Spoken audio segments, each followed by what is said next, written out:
Günaydın, merhaba. Nagasaki'deyim. Sabah uyandım. Bugün benim Nagasaki'deki son günüm artık. Yeah, I speak. Yeah, video. Bir kafeye geldim şu anda. Kendime bir kahve söyledim. Şöyle gözüküyor.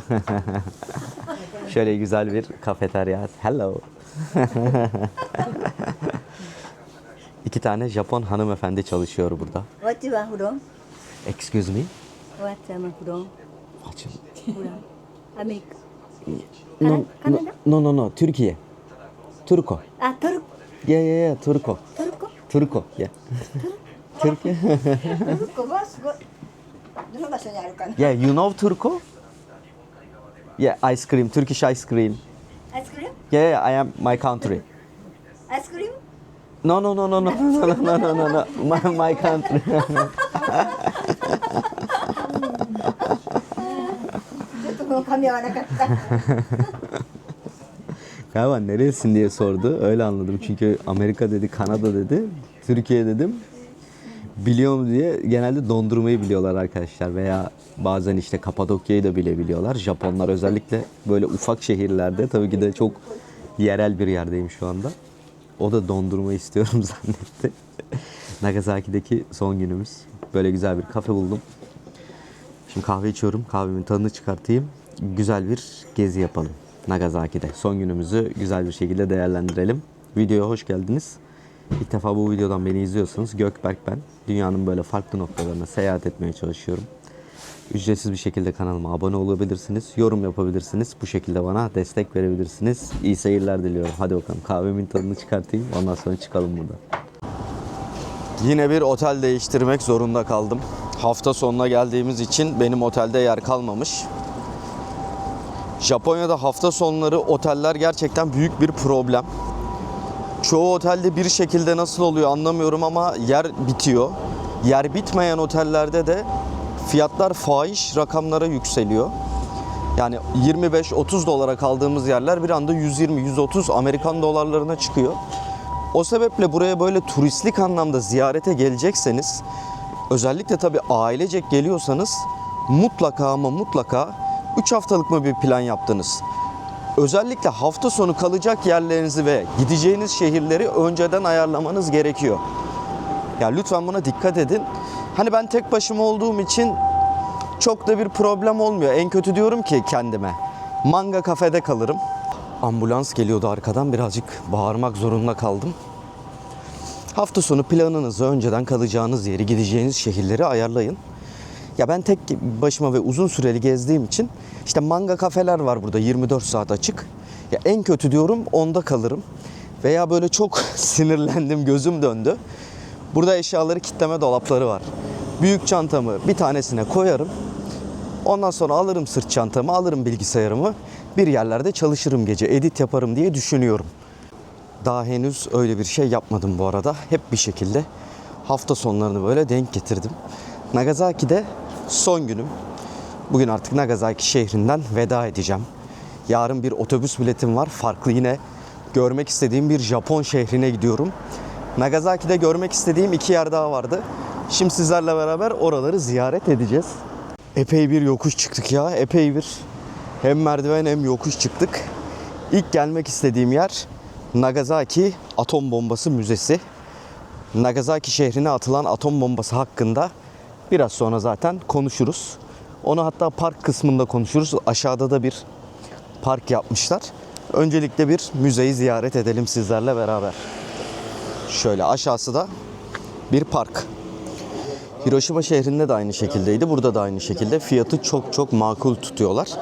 Bunu büyük ihtimalle hatta sadece güvenlik sebebiyle, hani belli bir limitte gezmek için, gelen gideni kontrol etmek için biraz da böyle sembolik bir rakam koymuşlar yine. 200 Japon yenine gelebiliyoruz, ziyaret edebiliyoruz. Şu ileriden bilet almamız gerekiyor Nagasaki Atom Bombası Müzesi için. Arkadaşlar içerisi çok sessiz. Ben de böyle birazcık sesli konuşarak, Türkçe konuşarak video çekmem pek hoş olmayacak içeride açıkçası. O sebeple ben buradaki fotoğrafları Instagram adresimde story olarak atıyorum. Eğer ilginiz varsa, merak ediyorsanız Instagram adresim Gezsek de Beraberiz. Orayı ziyaret edebilirsiniz. Ben size savaşın detaylarını, atom bombasının detaylarını, Japonya'ya etkisini, Hiroşima'dan farklarını ve bazı böyle özel bilgilere, farklı bilgilere bahçe kısmında değineyim. Bahçe kısmında görüşelim. Ben burayı geziyorum, fotoğraflıyorum. Instagram'dan bakabilirsiniz. Yine yoğun bir merdiven çıkışı sonrası Barış Parkı'na ulaştım şu anda. Nagasaki Barış Parkı'ndayım. Müze oldukça güzeldi fakat Hiroşima'dakine göre birazcık daha ufaktı müze. Barış Parkı'nın tam ortasında karşımda görmüş olduğunuz böyle büyük bir heykel var. Barış Parkı'na girer girmez bizi hemen ortada gerçekten çok büyük bir heykel karşılıyor. Şöyle ben birazcık kadrajdan çıkayım, sizler de göreceksiniz. Sağ eli parmağı yukarı şu şekilde kalkmış vaziyette. Dünyadaki nükleer atom tehditlerini aslında simgeliyormuş. Hala bu tehdidin devam ettiğini göstermek adına yapılmış. Atom bombasından 10 yıl sonra yapılıyor bu arada bu heykel. Sol eli ise böyle yana doğru açık. O da huzuru simgeliyor. Rahat bir oturuş pozisyonunda heykel. Bilinçli bir şekilde aslında bu yapılmış. Fakat bir ayağı yere çok sağlam bir şekilde basıyor. Bu da kendinden emin olmasını simgeliyormuş. İnsanlar gelip önlerine çiçek bırakıyorlar. Ölenleri anıyorlar. Bir daha savaşın yaşanmaması için. Japonların gerçekten en büyük dileği, içlerinde bir kin, bir nefret yok Amerika Birleşik Devletleri'ne karşı. Bu hatta hep böyle soru işaretleri yaratabiliyor insanlarda. Ben biraz araştırma yaptığımda gördüm ki Japonların büyüme tarzı bu şekilde, kin güderek, nefret ederek değil. Yani böyle büyümüyorlar. Kültürel bir mesele. Onun yerine o zamandan ders almışlar ve kendilerine böyle bir misyon edinmişler adeta. Dünyadaki tüm nükleerler bitene kadar devam edeceklerini söylüyorlar. Çok güçlü bir ülke olmasına rağmen, ki Amerika'nın da müttefiği olmasına rağmen şu anda, kendilerinin yalnızca bir tane üniversitede galiba bir araştırma için nükleer silahları varmış. Onun dışında bir nükleer silahları yok. Amerika Birleşik Devletleri'nin 5000 küsür, Rusya'nın 5000 küsür, Çin'in 600-700, İsrail'in bir 30-40 tane galiba, Pakistan, İran o coğrafyaların da varken Japonya'nın yok. Japonya nükleer silahlara tam anlamıyla karşı çıkıyor. Ve buradaki insanlar Amerika Birleşik Devletleri'nden nefret etmiyorlar. Az önce bahsettiğim sebeplerden ötürü. Öyle bir şekilde büyümüyorlar. Öyle bir kod yok onlarda. Herhangi bir milletten, ulustan birinden nefret etme gibi bir kod yok. %100 böyle midir? Mutlaka değildir. Arada daha farklı bakış açıları vardır ama geneli böyle arkadaşlar. Geneli böyleymiş. Şöyle fotoğrafı bozmayayım. Arkada origamileri görüyorsunuz. Japon inancına göre şu anda tarihi yanlış söylemeyeyim, tam aklımda yok. Belli bir zaman dilimi içinde 30 gün olabilir veya 1 yıl olabilir. 1000 tane origami kuşu katlarsanız dileğiniz gerçek oluyor. Hiroşima'da bununla alakalı gerçekten çok etkileyici bir hikaye vardı. Ufak bir kız çocuğunun hikayesi. Burada da turistler, burayı ziyaret edenler barışın sürmesi için origami yapıyorlar. Barışın devam etmesi için. Vay be, tam bunları anlatırken bir kuş uçtu ama bir beyaz güvercin değildi. Böyle bir hikayesi var. Buralarda böyle sık sık origami ile alakalı hediyelik eşyalar göreceksiniz. Ben Hiroşima'dan almıştım. Çok güzeldi gerçekten. Onu ablama hediye ettim. Bende duruyor diyecektim, yok. Onu ablaya verdik.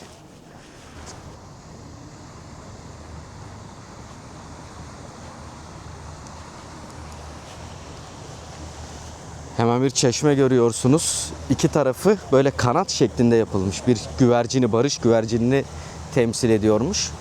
Aynı zamanda söylenilene göre Nagasaki limanını da andırdığı için bu çeşmeyi yapmışlar buraya. Evet, bu açıdan tam anlamıyla aslında söylediğim şeyi görebiliyoruz. Tam karşıda da heykel var. Müzeden sonra buraya gelirken iki tane ufaklık gördüm. Öğrenci, Japon kız. Çok da tatlılar, dünya tatlıları. Baktım böyle bana bakıyorlar, ben onlara bakıyorum. Hadi dedim şeyi sorayım, bu parka nasıl gidebilirim? İşte anlattılar bana. Hafif böyle İngilizce, arada Japonca konuşuyor. Sonra yanlış yeri galiba gösterdiler. Tam anlaşamadık. Arkamdan ama nasıl depar atmışlar, nasıl koşmuşlar böyle.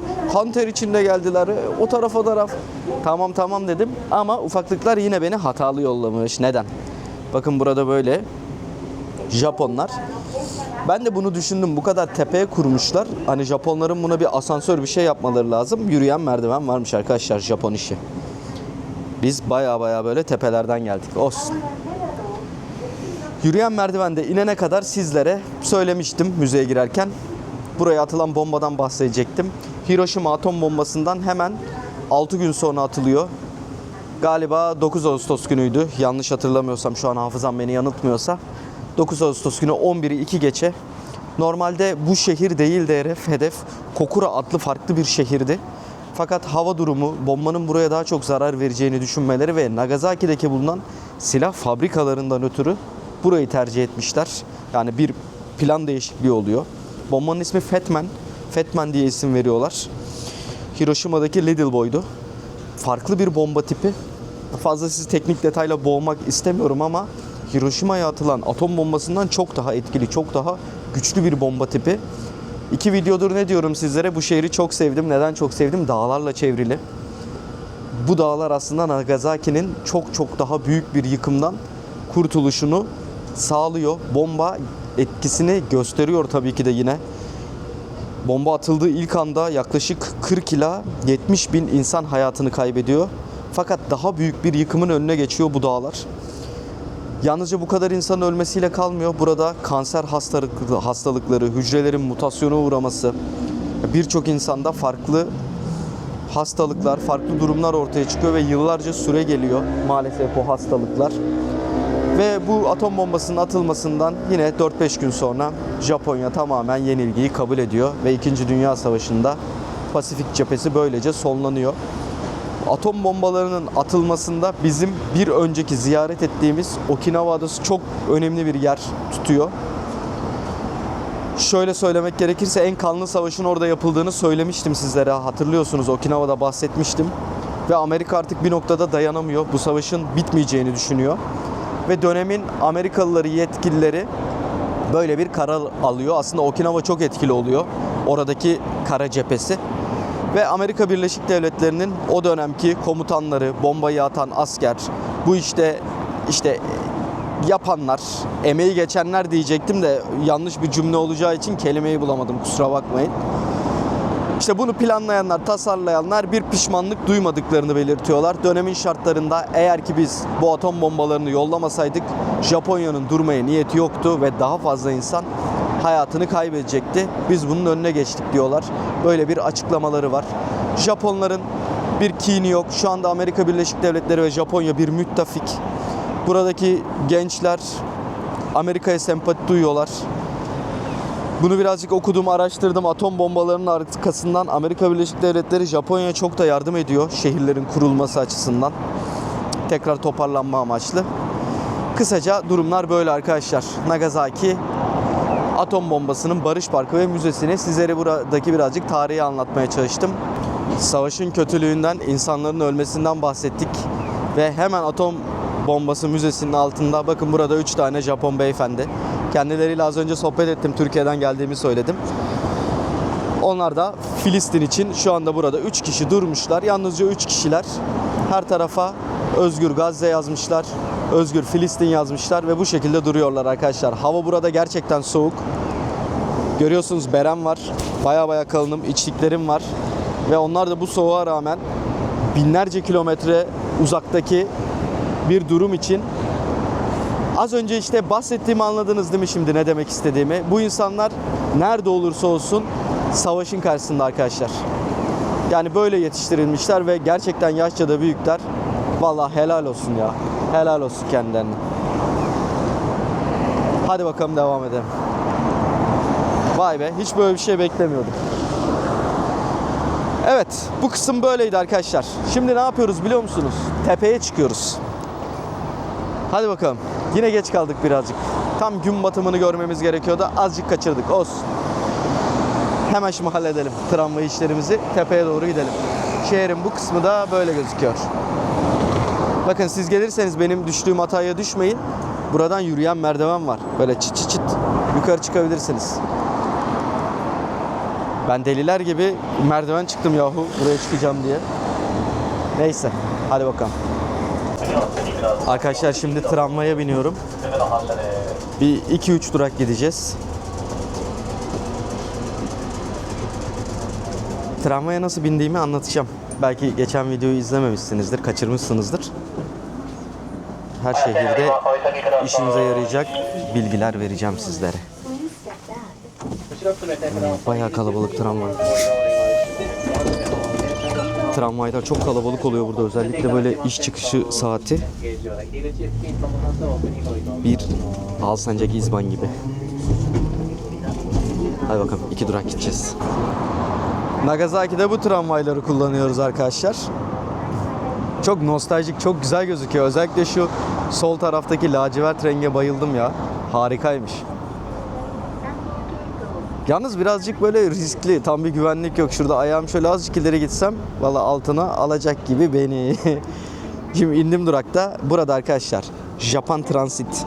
Şöyle yaklaştırayım size. Bu uygulamanın içine girerseniz bu uygulamadan bilet alabilirsiniz. Bir günlük sınırsız aldım ben. Sınırsız bir şekilde binebiliyorum. Yine Japonya'nın farklı şehirlerinde de geçerli. Mesela Hiroşima'da, Kyoto'da, Fuji'de böyle otobüslere bilet alabiliyoruz bu uygulamadan. Japan Transit diye geçiyor. Aklınızda olsun. Hayat kurtarıcı güzel bir uygulama. Dağlık bir bölgeye doğru bir yürüyüşüm var. Yaklaşık bir 15 dakika kadar yürüyüş gösteriyor buradan. Oradan bir teleferiğe bineceğiz şimdi. Teleferiğin tüm camları açıkmış. Yani dört tarafı. En azından görseller öyleydi ve yazanlar da öyle söylemiş. Nagasaki yapay zekaya göre dünyanın en iyi 3 gece manzarasından bir tanesine ev sahipliği yapıyormuş. Aslında insanlar zaten akşam saatlerinde çıkıyor. Yani çok geç kalmadık. Güzel bir saatte gidiyoruz. Benim de niyetim akşam geç saatlerde görmekte orayı. Şimdi ben böyle dona dona hafif üşüye üşüye gidiyorum. Evet, bizleri şöyle bir manzara karşılayacak yukarıda. Buraya da direkt zaten gece fotoğrafını koymuşlar. Şimdi yukarı doğru birazcık tırmanmamız gerekiyor. Dün eldiven aldım. Şöyle 60 Türk lirası yalnızca. 60 TL'ye. Önce fiyattan emin olamadım ya, doğru mudur acaba dedim. Hani 60 lira çok uygun geldi bana. Sordum, teyit ettim, 60 dedi. Dedim alayım. Ya bir gün bile yani şu an bile kullansam okey benim için, ki bundan sonra da gideceğimiz yerlerde yine soğuk havalar bizi karşılayabilir.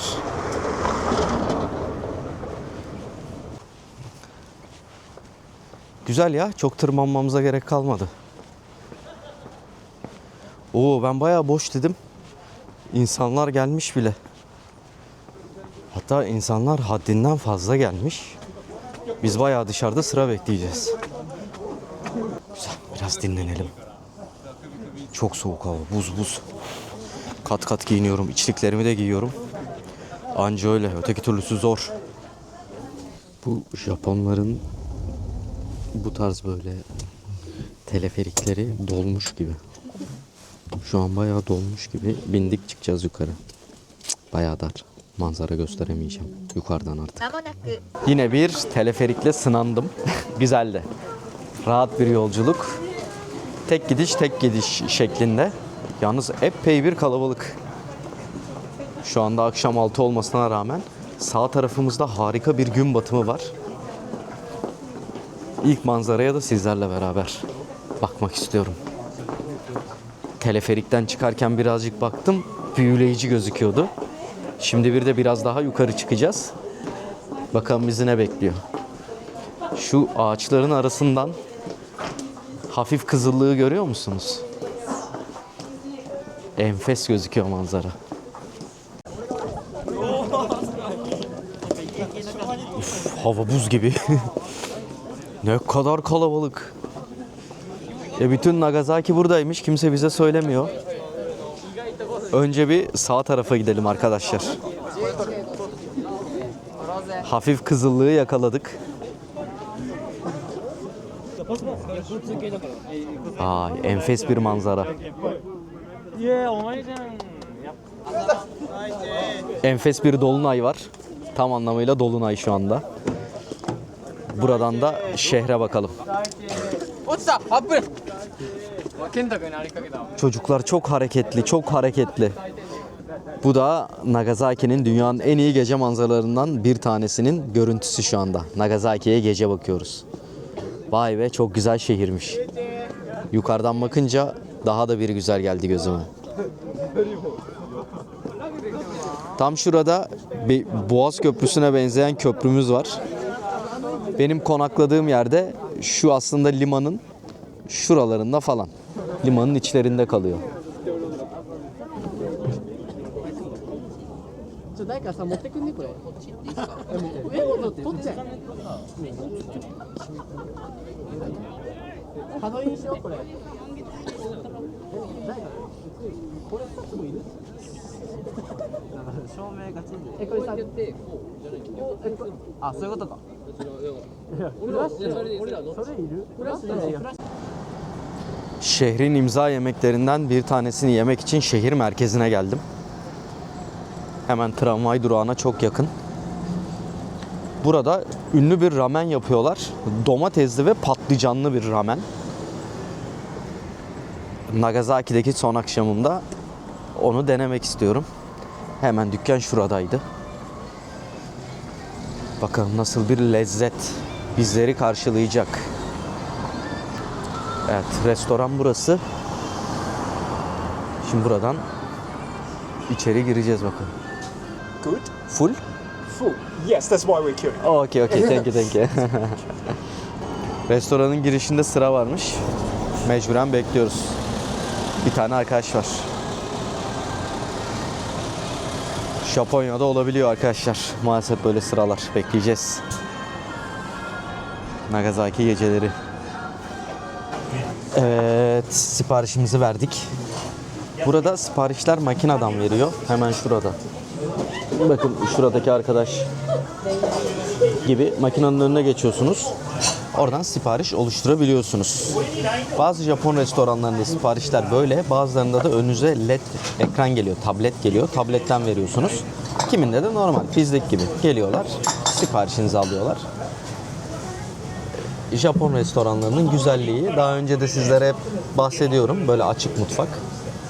Ne pişiyor, nasıl oluyor, hepsini görebiliyorsunuz. Ben geçmişte bir dönem aşçılık yaptım. Mutfaklarda çalıştım, eğitimini aldım. O yüzden benim için ekstra ilgi çekici ve güzel oluyor böyle izlemek. Çok hoşuma gidiyor yani. Benim için bir zevk adeta şu anda bu. Nasıl yapıyor işte, nasıl çalışıyorlar. Hepsini izliyorum. Ama siz de keyif alırsınız. Mutfakla ilginiz olmasa bile mutlaka burada otururken keyif alırsınız. Patlıcanlı, domatesli bir ramen söyledik. Ramen de buranın geleneksel aslında yemeklerinden, en meşhurlarından. Erişte gibi düşünebilirsiniz. Bizdeki makarnaya çok benziyor. O domates sosu, patlıcanı böyle güzel karışık bir tabak olacak. Bir de burada şöyle bir durum var. Yanında mutlaka bir şey seçtirmen gerekiyor. Ben bir öncekinde bir pilav söylemiştim. İstiridye'li bir pilav. Çok hoşuma gitmedi açıkçası. Kalan ramenin suyunu o pilava döküp yiyoruz. Seçeneklerde bu sefer patlıcanı arttır vardı. Ben de patlıcanı arttır olanı seçtim. Yani daha bol patlıcanlı yiyeceğiz çünkü patlıcanı çok lezzetli. Öyle. Yemeğin gelmesini bekliyorum bakın. Son bir kez daha sizlere göstereyim nasıl çalışıyorlar. Bunlar wok tava. Asya'nın aslında yemeklerinin lezzetli olma sebebi bu wok tavalar. Her zaman ateş açık, yüksek ateşte yapıyorlar. Yani tüm sebzelere de et muamelesi gösteriyorlar aslında. Böyle yüksek ateşe atınca hafif yağlı bir şekilde suyu içinde kalıyor pişen malzemenin. O sebeple de çok lezzetli oluyor. Evde yapma imkanı pek olmuyor maalesef bu yüksek ateş. Çünkü çok fazla yağ sıçrıyor, çok fazla koku olabiliyor. Ya ev ortamı için çok uygun değil arkadaşlar. O yüzden sizin de yolunuz buraya düştüğü zaman böyle bol bol yiyin. Japonya mutfağından, Asya mutfağından, bu wok tavalarda olan lezzetlerden güzel restoranlar var. Bize uygun yemekler var. Wok tava, yüksek ateş, Japon ustamın mahareti, müthiş lezzetler ortaya çıkıyor.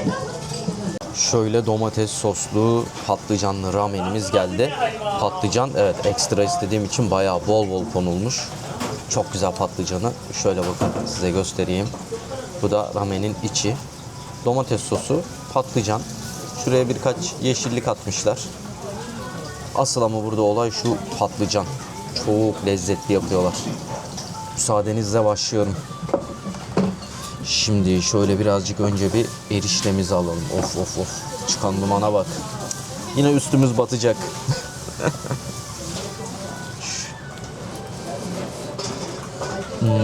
Mis gibi domates sosu kokuyor. Tadını birazcık böyle domates çorbasına benzetebilirim. Hatta baya benzetebilirim. Veya bir bolognezli bir fakat kıymasız bir makarna yiyor gibi. Aynı zamanda birazcık böyle pizza sosunu da andırıyor. Ya bunların hepsi, bu arada saydıklarımın hepsi benim çok bayıla yediğim, sevdiğim şeyler. Patlıcanın pişmesi çok güzel. Kızartma bir patlıcan. Şöyle bakın. Aynı Türkiye'deki. Hani şunun bir sarımsaklı yoğurdu eksik şu anda. Enfes yapıyor, enfes. Bence ramenin en güzel hali bu. Normalde Japonya'ya gelince ramen denemek isterseniz böyle çok karışık bir tabak getiriyorlar. İşte yumurtası, eti, yeşilliği, eriştesi, farklı birkaç bir şey daha, sos, çok soya soslu. Çok, ya ben çok sevmiyorum onu.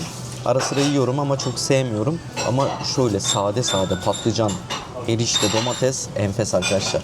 Afiyet olsun bana. Son bir şey söyleyeyim ramen hakkında. Japonya'da rameni ne kadar böyle ağzınızı şapırdatarak yerseniz o kadar beğendiğiniz anlamına geliyor. Bunu yapan usta da, o rameni yapan ustanın da hoşuna gidiyormuş. O yüzden buraya gelince böyle şapırdatma sesleri duyacaksınız. Ben de şimdi birazcık şapırdatırım. Çok beğendim.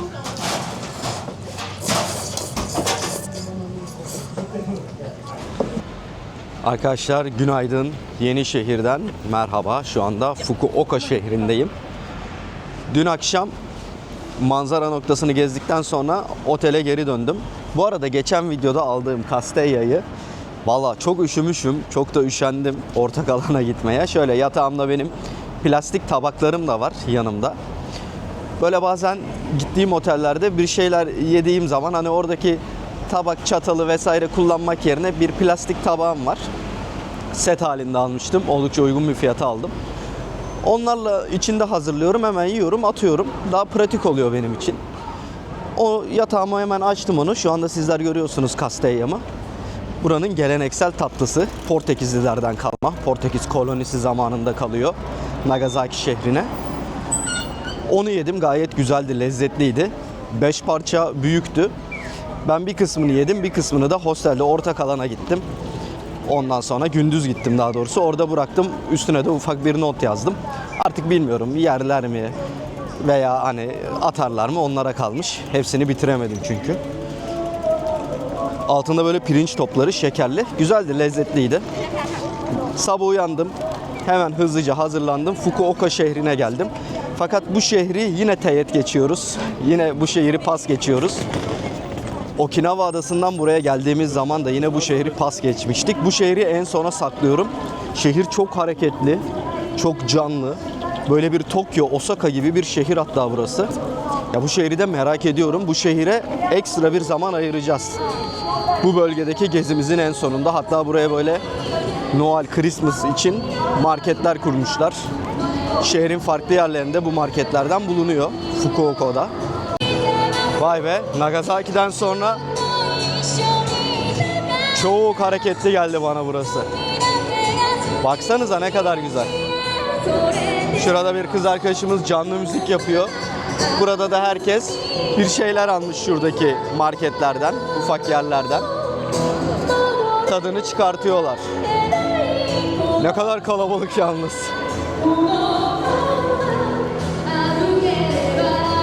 Sanki Nagasaki bambaşka bir diyardı, Fukuoka ise bambaşka bir diyar. Şöyle bir bakalım ya, gelmişken daha vaktimiz var. Size nereye gittiğimi bahsedeceğim. Bakın burada böyle kız arkadaşlarımız şu anda bira servisi yapıyorlar. Yine buraya böyle Alman bayrakları koymuş. Hello, konnichiwa. Çok güzel vallahi, harika burası ya. Otobüsüme yarım saat olmasa burayı birazcık böyle değerlendirirdik, baksanıza.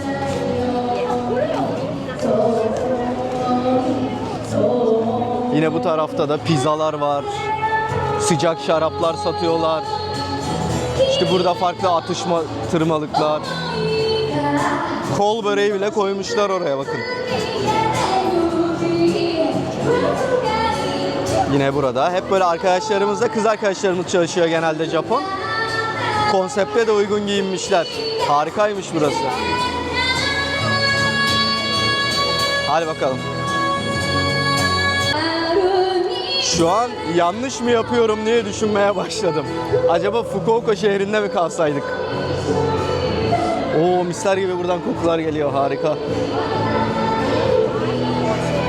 Ve hepsi böyle lezzetli, güzel atıştırmalıklar. Bizim damak tadımıza çok uygun. Lezzetli atıştırmalıklar. Fakat yolcudur Abbas, bağlasan durmaz arkadaşlar. Devam. Biz otogara gidiyoruz şimdi. Bakın burada içli köfteler konulmuş. Şurada şöyle tavuk butları var. Christmas fried chicken. 1500 yenmiş. Böyle kocaman bir tavuk. Konnichiwa. 1500 yene kocaman bir tavuk var. Nagasaki'yi bitirdik. Fukuoka'yı da pas geçiyoruz. Şimdi burada benim görmek istediğim farklı bir şehir var. O şehire gidiyoruz. Spoiler vermeyeyim, şehrin ismini vermeyeyim. Sürpriz olsun. Videolar çok güncel devam ediyor. Videoları güncel tutmaya gayret gösteriyorum. Yani ben bu videoyu çekiyorsam siz bu videoyu 2-3 gün sonra maksimum izliyorsunuz. Hep böyle güncel devam ediyoruz. Nagasaki'yi çok ufacık bir değerlendireyim. Bence çok güzel bir şehir. Ben birazcık fazla uzun kaldım Nagasaki'de. Birazcık dinleneyim dedim. Hem de böyle şehri yavaş yavaş gezdim. Acelem yok çünkü. Acelesiz bir şekilde sindire sindire gezdik arkadaşlar. Bununla beraber 3 video oldu Nagasaki'de.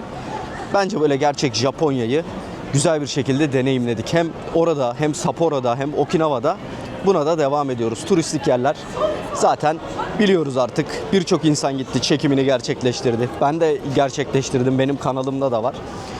Bu seyahatte biraz daha böyle Tokyo, Osaka dışında daha farklı yerleri göstermeye gayret gösteriyorum. Nagasaki de süperdi. Şimdi geldiğim istasyondan hemen, yani bu sol taraftan, aslında dışarıya hiç çıkmayabilirdim. İndiğim yerin bir üst katında gidiş otobüsüm vardı. Fakat ben büyük çantamı koydum, dışarı çıktım, bir markete gittim, su aldım. Ufak böyle birkaç bir şey, atıştırmalık bir şeyler yedim. Buradan da bir 4,5 saatlik bir yolum daha var. Yine site üzerinden aldım. Ben otobüs biletimi aslında site üzerinden almasam belki daha uygun olabilir. Onu da bir test edeceğim. Nasıl yapıldığını onun da bir öğreneceğim. Burası Fukuoka Bus Station. Oldukça büyük. Hatta nereden geldiğimi şu an ben karıştırdım. Buradan gelmiştik galiba. Hem bir AVM hem de bir bus station. Şimdi buradan Yenişehir'e doğru yola çıkıyorum. Bu videoyu kapatmayanlar için bir hap bilgi vereyim. Bu her yerde aynı. Tokyo'da da aynı, Osaka'da. Bilet aldınız diyelim. Terminale geldiniz. Bileti aldığınız zaman e-mail'de size hangi kapıdan kalkacağı da söylüyor. Mesela burada işte yazmışlar 34'ün yanına Beppu, Oita, Kita, Kurakawa.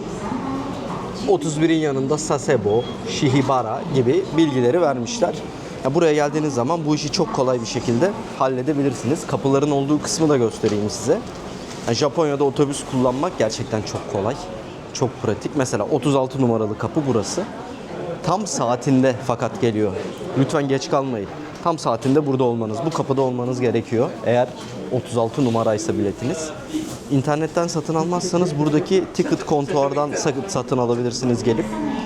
Şu ekranda da, LED ekranda da gösteriyor. Mesela hemen yanına bir gidelim. Size bir gösterelim. Hita 1426'daymış, 34 numara. Şu an Japonca'ya döndü ekran. Mesela saat 15'te 38 numarada bir yer kalkıyormuş. Birazdan İngilizceye dönecek o. Geldiğiniz zaman bu şekilde hallediyorsunuz. Yine buradaki gelip kontuarlardan da, bunlardan da İngilizce var. Tıkladığımız zaman buradan da bilet alabilirsiniz. Öyle bir olay da söz konusu. Bu şekilde de halledebilirsiniz. Son olarak da size şunu göstereyim. Buraya geldiğiniz zaman ben büyük çantamı buna koydum.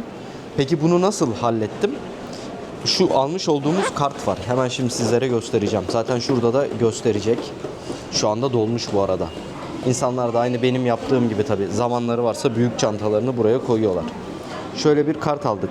IC kart deniyor bu. Tokyo, Osaka gibi metropollerde, büyük şehirlerde, metrolarda kullanılıyor. Diğer şehirlerde de, metro olan şehirlerde. Mesela bakın şurada IC diye belirtmiş. Yine bunları da bu kart sayesinde kullanabiliyoruz ve aynı zamanda bunları belli başlı marketlerde de kullanabiliyoruz. Bunu da belirtmek istedim. Tokyo'daki otobüs sistemi bu şekilde işliyor. Kaçırma, kaybetme, kaybolma şansınız neredeyse yok. Bunu söyledim ya, kesin kaybolacağım şimdi. Ya en azından çok basit, pratik bir şekilde anlatılmış, karmaşık değil. Son bir şey ekleyeyim. Lütfen tam saatinde gelin. 14.26 diyorsa bizdeki gibi buçukta kalkar gibi düşünmeyin. 14.26 diyorsa 14.26'da kalkıyor arkadaşlar. İzlediğiniz için sağ olun. Hoşça kalın. Otobüs yolculuğumuz başlıyor şimdi.